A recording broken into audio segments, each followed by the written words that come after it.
Hello, I'm Keith Hockton. Okay, so here's the thing about the Magna Carta, the Great Charter. And I know people love to roll their eyes when I start talking about medieval documents. But this one, folks, is really, really different. This isn't just some old bit of parchment with squiggly Latin writing.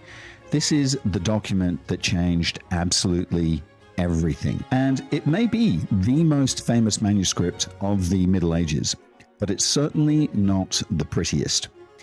No gilded illuminations, no glorious calligraphy, no saints streaming from the margins. Just words, dense and unbroken. The copy that I looked at yesterday had sat for centuries in a provincial library where it grew damp and began to rot. Today, it carries the scars of that neglect, holes carefully parched by the team at the National Archives. At the bottom, faded 13th century ribbons still cling on, once supporting, I suppose, a large wax seal stamped with the image of the king himself. This is a story born out of an England on the brink of civil war, a feeble king, a disastrous defeat in France, and a monarch so desperate to prove himself on the battlefield that he turned his nobles against him in open rebellion. A capital seized, a crown slipping, a country in turmoil. And yet, out of this chaos, on the banks of the Thames, a path was forged that changed the course of history. Because this isn't just the story of kings and barons. It's the story of us, the ordinary people. It's about how we have, again and again, held our leaders to account, how we've demanded restraint and insisted that rulers regard themselves as bound by law and by tradition, that they treat us with absolute fairness. And you can see it written there in the Magna Carta itself. It's one of the most famous lines of all. And it says, "To no one will we refuse or delay right or justice." That incredibly important principle is 8 centuries old, but still people fight and die for it today. In the decades before the Magna Carta, at the end of the 12th century, Western Europe was in absolute turmoil. Alliances were fragile, wars were constant, and kings, even crowned ones, could not take their power for granted. A monarch who failed to assert himself quickly found influence slipping into the hands of ambitious nobles, scheming family members, or local warlords.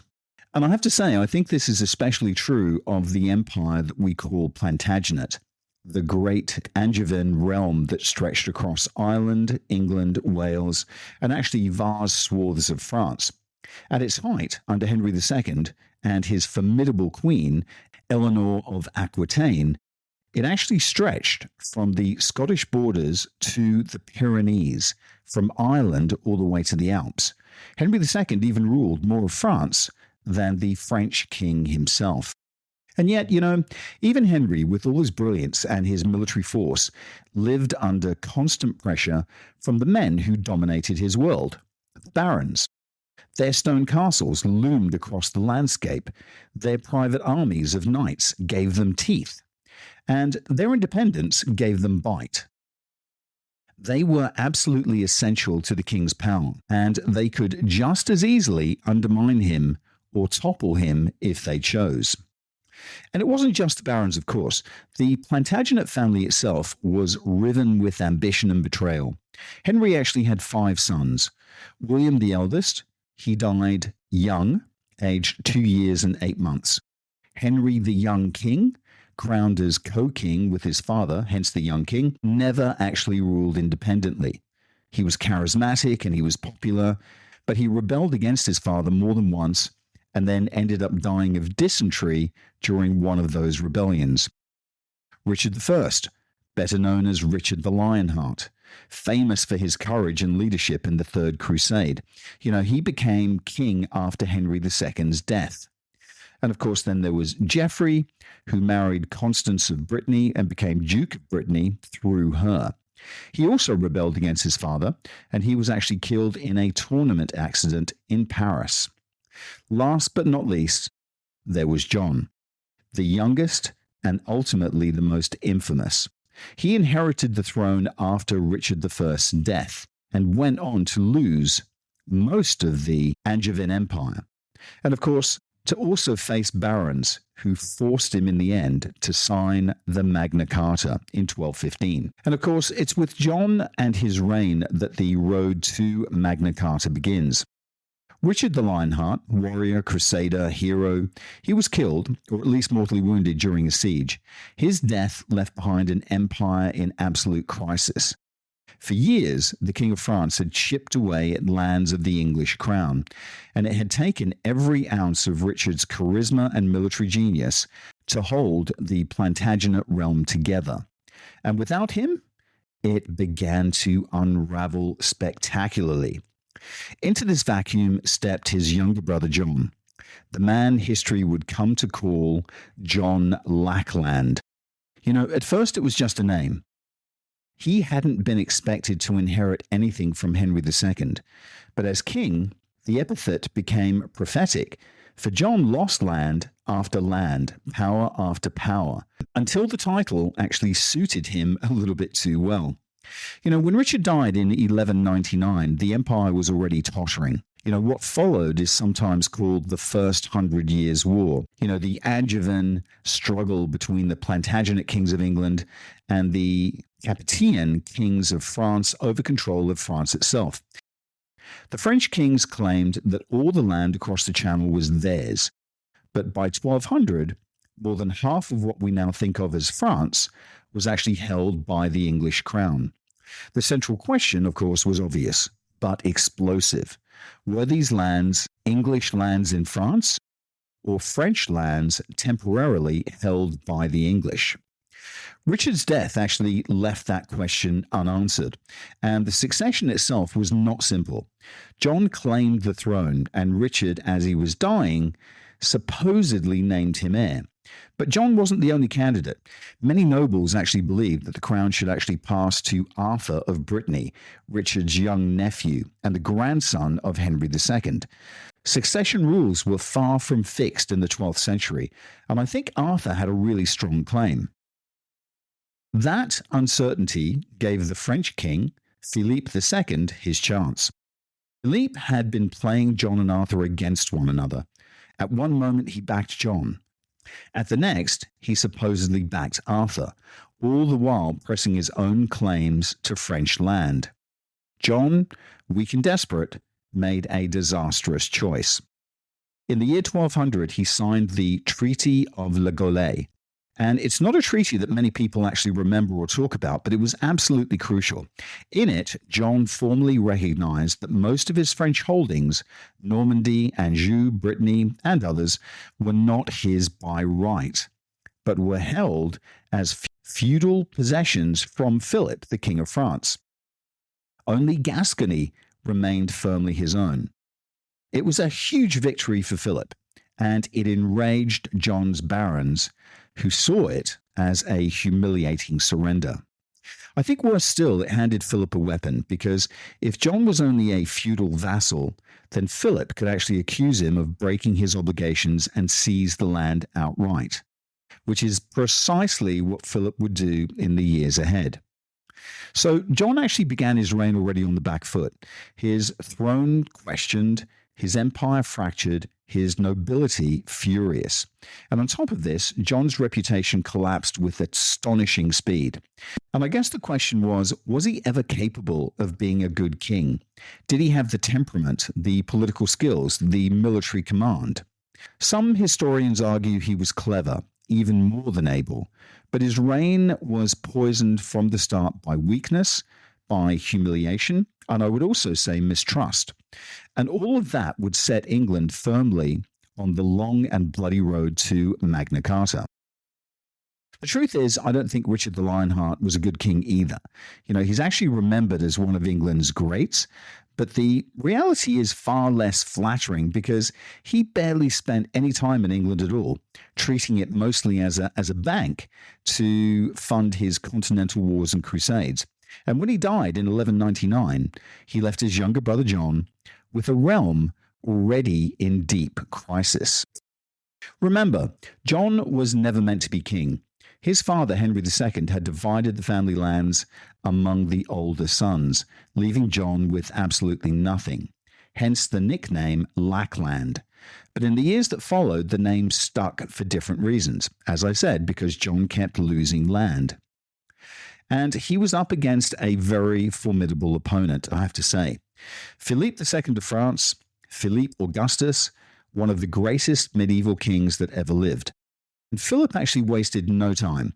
Now that John had admitted in the Treaty of La Galette of 1200 that many of the French lands were technically held as feudal possessions from the French crown, Philip had the excuse he needed.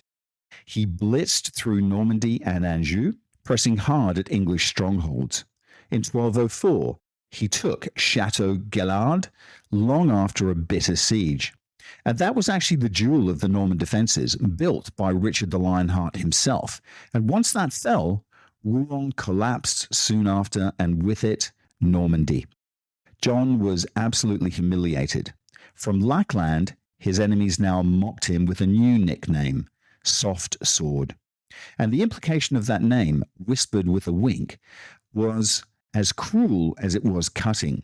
Imagine being the younger brother of Richard the Lionheart and now being known forever as Soft Sword.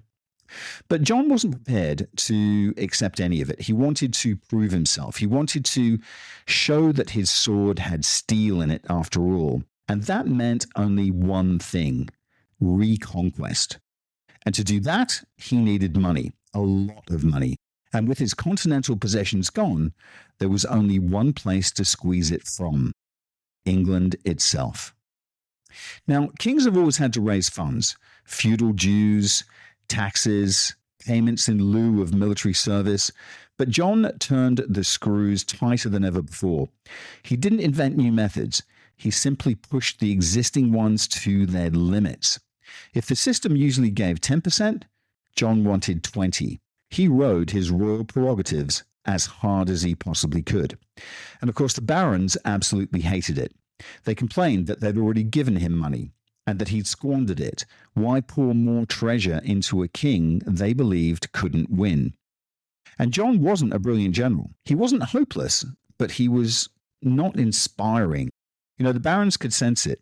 Give him a blank check and he'd waste it. And that suspicion drove a wedge between crown and nobility. And I think it was a wedge that would never fully heal. And of course, then John picked a fight with the one power nobody dared antagonize: the Catholic Church. In 1202, the Archbishop of Canterbury died, and a dispute erupted over his successor. The Pope, Innocent III, appointed Stephen Langton. John rejected him outright. The Pope retaliated in the most dramatic fashion possible. He placed England under interdict. The churches closed their doors, the sacraments were suspended, and finally John himself was excommunicated, with Innocent openly calling for him to be deposed. For John, this was an absolute disaster. And of course, he made matters worse by seizing church property and enraging the Pope further. And eventually, concerned and desperate, John was forced into an extraordinary act of submission. He accepted Langton as archbishop and went further still, surrendering his entire kingdom to the Pope, receiving it back only as a papal fief. England and Ireland now technically belonged to Rome. This would have been the biggest humiliation that he probably couldn't even imagine. And in the eyes of many, it confirmed that John was weak, unreliable, and even untrustworthy. His reputation, although you think it couldn't have sank any lower, did. And by 1212, things were about to get worse. By 1212, John was in an impossible position. He'd lost his ancestral lands in France, including Normandy. His barons in England despised him. His quarrel with the church had left him humiliated, dependent on the Pope. And yet, he still dreamed of recovering the vast empire of Henry II and his older brother, Richard the Lionheart. So he decided to roll the dice, as you do, to gamble everything on one final attempt to claw back his fortified inheritance from Philippe II of France. And that gamble led to one of the most important battles in English history, one that most people have never even heard of. The Battle of Bouvines in 1214. And let's just take a quick break, and we'll be back in a second with part 2. Autonomous is your one-stop shop for your Malaysia My Second Home visa. But they are much, much more than that. When you sign up with Autonomous, you become part of a larger community, a community that actually cares about you and your family in Malaysia. And that's important when you move to a new home. For more information, go talk to TG or WhatsApp him on +60 12 49 37 270 or visit their website penangmyhome.com. And we're back. Now, credit where it's due. John wasn't blind to his own weaknesses. He knew he couldn't face Philippe alone, but Philippe had enemies everywhere. He was ambitious, he was aggressive, and he'd been throwing his weight around for years. And there were plenty of rulers that had grudges to settle. John, to his credit, pulled together a coalition, almost an Avengers team of medieval Europe, if you like. He allied himself with Otto IV, one of the two claimants to the Holy Roman Empire. He also secured the support of the Count of Flanders, William of Longsword, and a host of lords from the Low Countries. And together, they planned to squeeze Philip in a pincer movement. John would strike from the south and the west, while the Imperial and Flemish forces closed in from the northeast. I have to say, it was a bold plan. And for a moment, it seemed it might even work. In the summer of 1214, John launched his campaign in the Loire Valley, pushing up towards Paris. But the decisive clash happened far from him in the north, in the flatlands of Flanders. It was a hot Sunday afternoon, 27th of July, 1214. The French king's army, returning east from a raid, began to cross the bridge over the River Marque near the village of Bouvines, and suddenly, out of the forest to the south, the Allied army appeared. The Holy Roman Emperor Otto IV, the Count of Flanders, William of Longsword, commanding the English contingent. The two sides collided in a battle that became brutal and grinding, hand to hand. Knights thundered forward with lances, their charges smashing against shields, then breaking into close combat with swords and maces and axes. Infantry locked together with spears and spikes. Crossbow bolts hissed through the summer air. At one desperate moment, the French king himself, Philippe II, was dragged from his horse, saved only by the ferocity of his bodyguard. For 4 or 5 hours in the blazing sun, the battle raged, steel on steel, mud and blood, chaos and slaughter. In the end, the French discipline and cohesion carried the day. The Allies broke. The Count of Flanders was taken prisoner. Otto fled the field. The dream of crushing Philip was shattered. And with that, John's great gamble collapsed. He had bankrolled the whole effort, yet never even reached the battlefield. His coalition lay in ruins. Philippe Augustus of France had triumphed. Normandy was now gone forever. And back in England, John's barons sat watching. They had poured out their money, endured his taxes, accusations, and for what?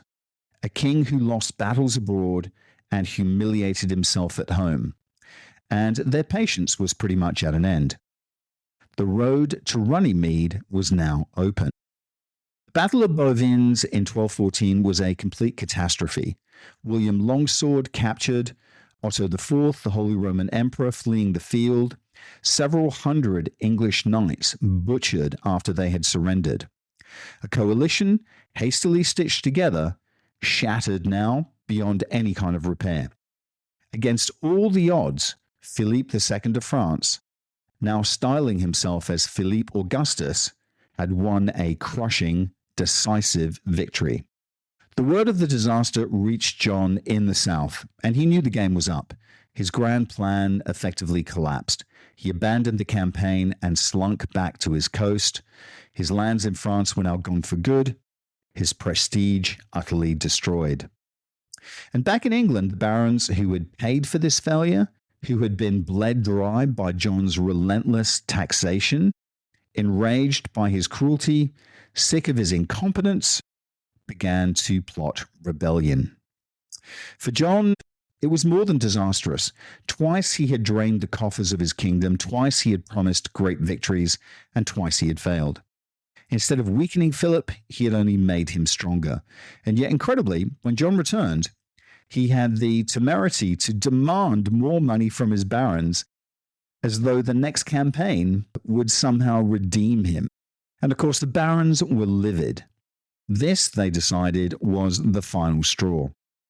By the spring of 1215, John's failures could no longer be hidden.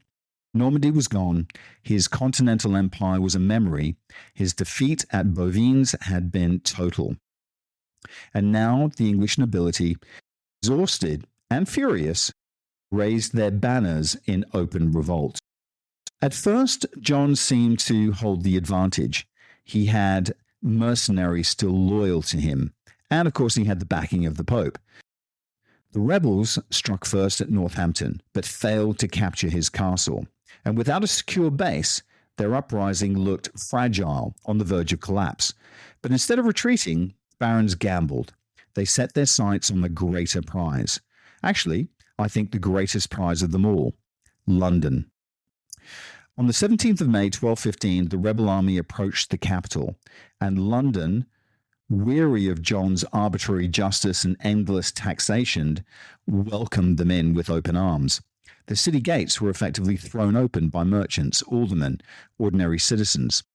Chroniclers tell of a popular rising, people flooding the streets, attacking royal officials, cheering the rebels as liberators.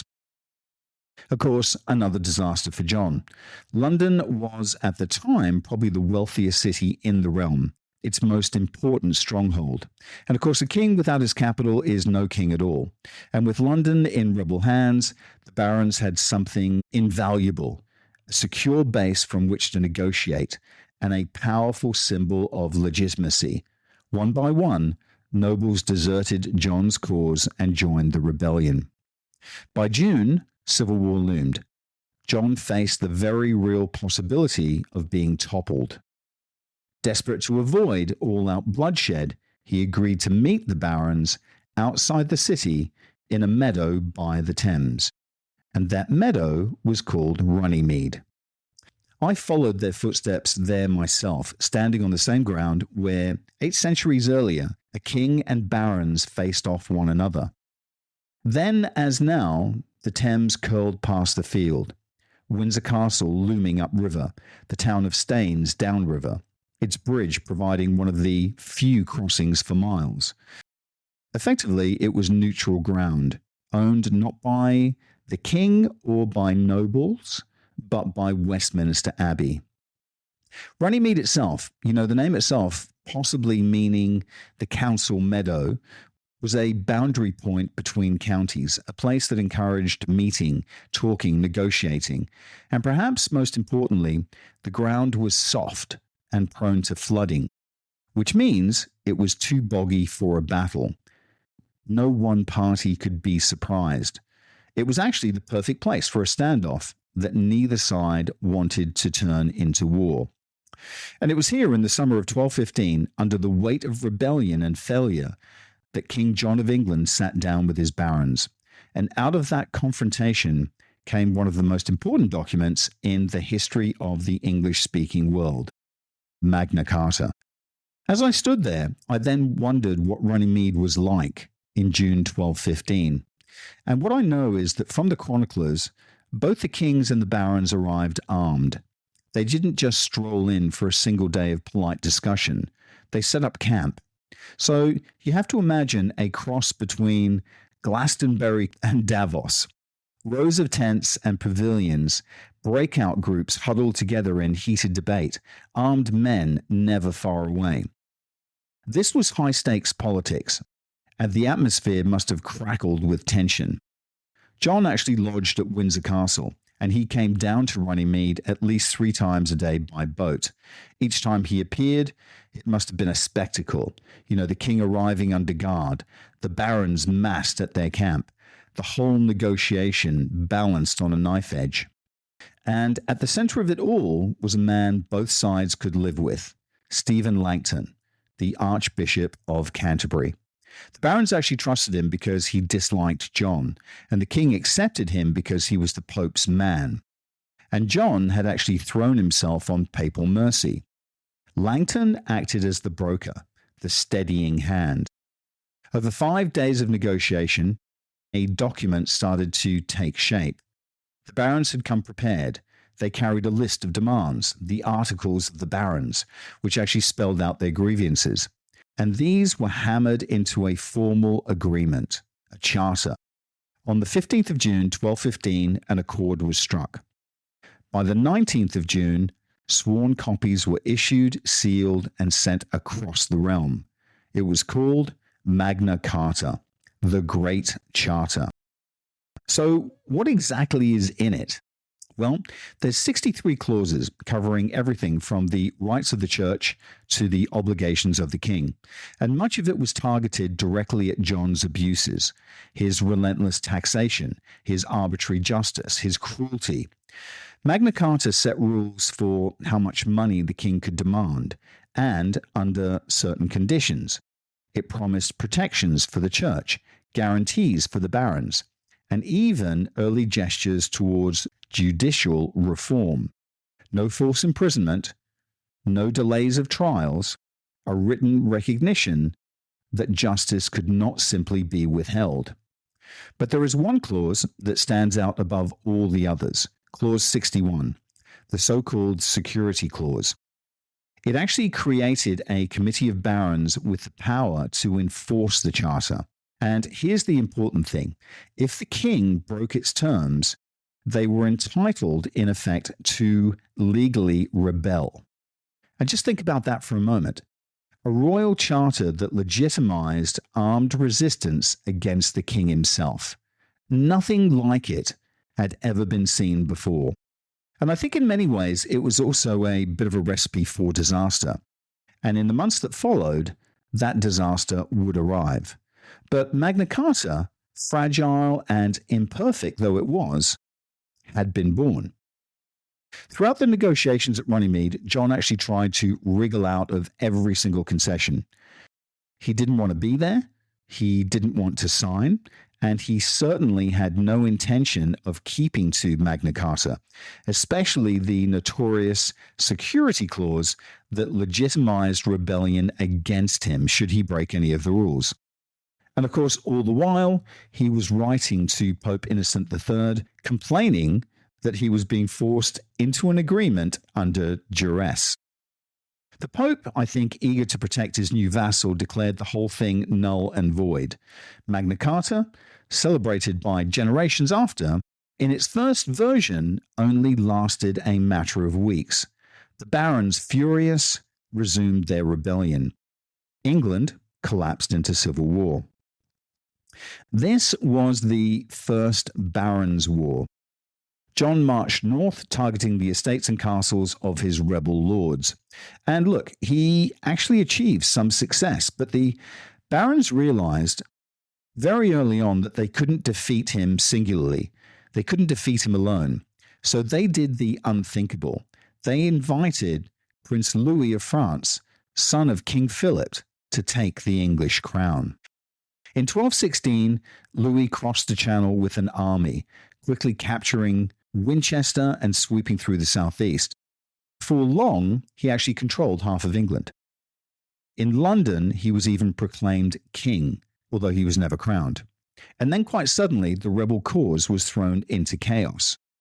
In October 1216, King John died. He was just 49. His 9-year-old son, Henry III, then inherited the throne.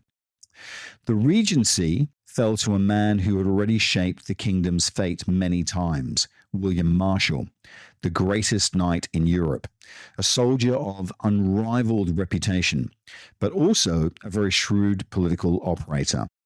Marshall actually knew he couldn't hold the kingdoms together with steel alone.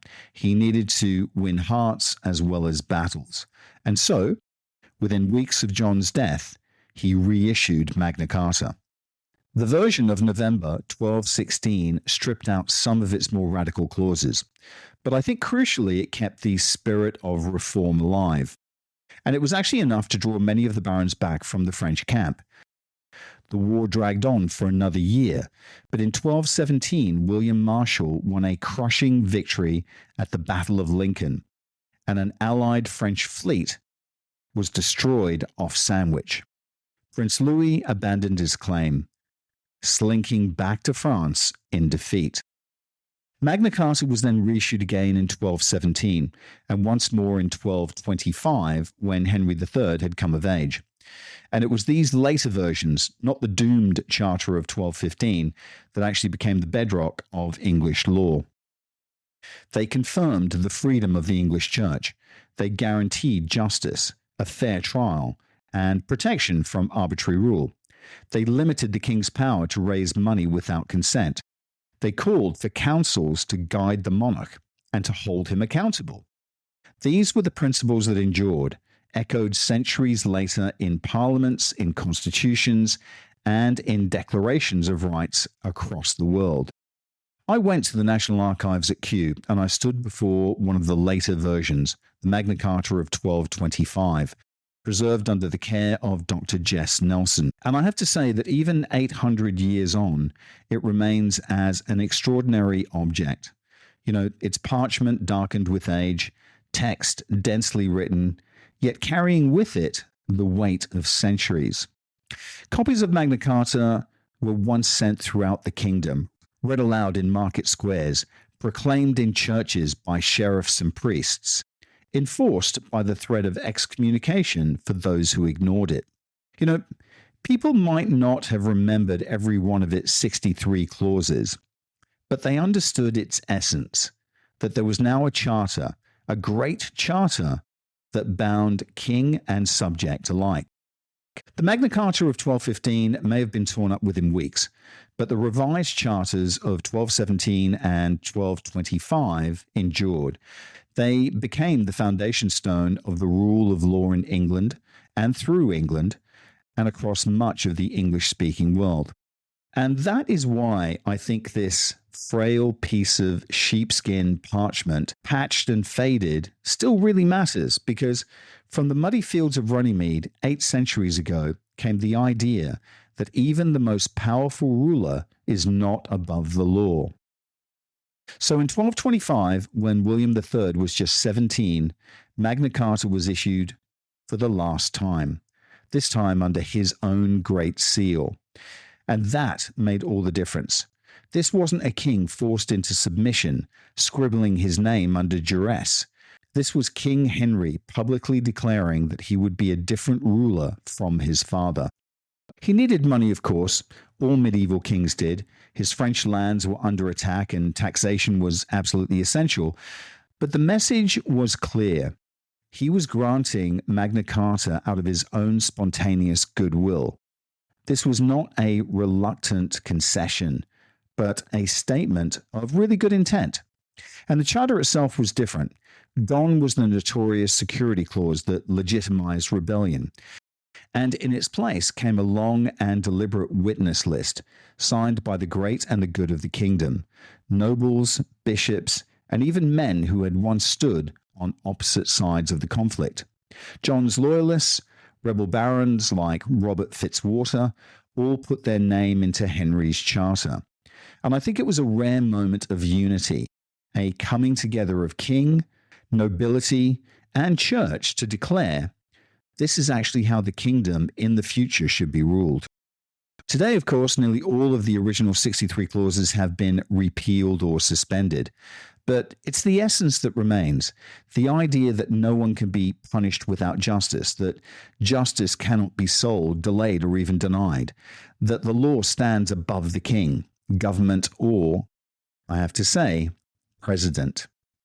Those principles echo still, and they are principles that people continue to fight for across the world in our own time. At its heart, Magna Carta wasn't simply about kingship or barons or medieval taxation. It was about the question humanity has wrestled with since, I think, the beginning of time. How do you restrain power? How do you ensure that rulers, however mighty, cannot ride roughshod over law, custom, or convention? That's why Magna Carta still matters.